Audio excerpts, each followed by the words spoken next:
принципе, как бы, на мой взгляд, покупать лесной участок – это безумие. Но вообще это глупо, потому что все, кто жил в старых дачах, таких, причем вот таких хороших поселках, они страдали от этого. То есть периодически на крышу падало дерево. И это катастрофа. Постоянно падает листва, хвоя, эти проблемы с водостоком, с тем, что все цветет, гниет в 2 раза быстрее. Ну да, но главное, что падает дерево просто. Это же опасно. Это боксинг. Можно укрепить, смотреть? либо зовем дендропатолога, он определяет, какие из них живые, какие удаляются. Да. И профессионал это видит сразу. Это несложно. Проблема в том, что когда на лесном участке начинаешь проектировать дом с желанием по максимуму сохранить деревья, да, это вся работа не стоит выеденного яйца, потому что предсказать, какие деревья останутся в живых после строительства, абсолютно невозможно. Это огромный стресс для деревьев. Все равно, огромный, да. Даже если мы там на сваях стоим, да, и не опускаемся в землю без подвалов, все равно меняется гидрология в ходе стройки. Временную дорогу проложили строительно, плиты кинули, да.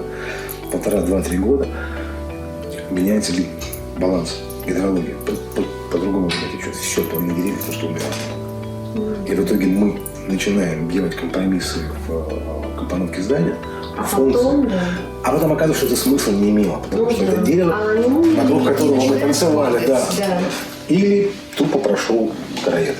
Да, вот надуло его, и все. И с этим тоже никто ничего сделать не может. Если его надуло, да, у вас все хвойники на участке умирают. Все.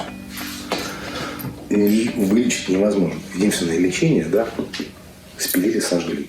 Да, понятно. То есть, а каков же тогда какова идеальная ситуация, чтобы деревья просто посадить, и чтобы они были небольшими, подстригать их как-то? Да сейчас даже крупномеры стоят, в общем, переменные денег. Вот небольшие какие? 5 метров это небольшое или большое дерево? 5 метров это нормальное дерево, и да. они приживаются. Да. Я это все тоже наблюдаю вот в поселке. И надо сказать, что выглядит это довольно красиво. Вот у меня моя соседка разбила целый парк из таких крупномеров, все прижились.